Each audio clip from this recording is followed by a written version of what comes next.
Hi, I'm Eric Clark with Elite Personal Chefs. I'm here today with Tim Haas from Premier Proteins.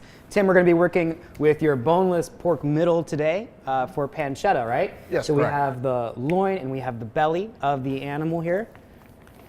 Our loin right here, our belly right here. I understand you have a couple different variations of this product. Yeah, this one's done as boneless and is done for pancetta.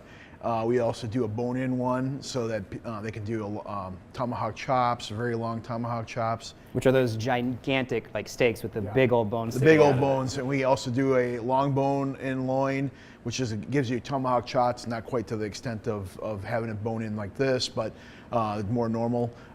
We also do the long bone-in loin with the belly on. And you have a lot of specialty cuts like this, right, with Premier Proteins? Yeah, I mean, we have, obviously, we just talked about those. We have pork ossobuco. We have single rib belly, which is an Asian cut that they leave the rib meat on. We have a CT butt, which is basically a real cut down butt for slicing. So there's a lot of various cuts that we do that are specialty, especially Asian type cuts. That's awesome. So this is our boneless pork middle. Again, we can see the loin here, the belly here, the skin attached. It's going to roll really nicely. So for our cure, we have a sort of basic cure with a couple additional flavor profiles. So any cure needs to have salt, needs to have sugar to balance that salt, and anything that's going to sit for any extended period of time, we need a little bit of a preservative. In this case, we're using sodium nitrite or TCM, otherwise called tinted curing mix. Okay, so for our pork middle here, we're gonna cut this sucker in half, and there's two different ways we can do this. Traditionally, you see the pancetta rolled tightly so that it can hang evenly.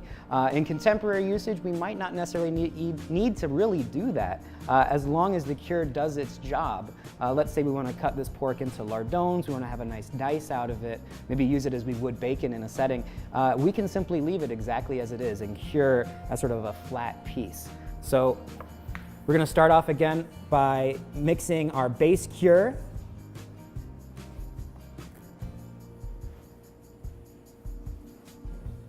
So we're going to go with our aromatics now. So again, we have our peppercorns, our garlic, our mustard seed. We have maple syrup.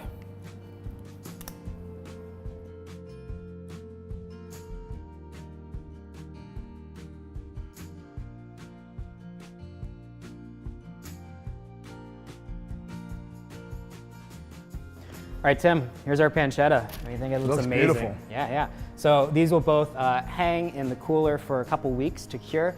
Let that TCM, the salt, the sugar, do its thing.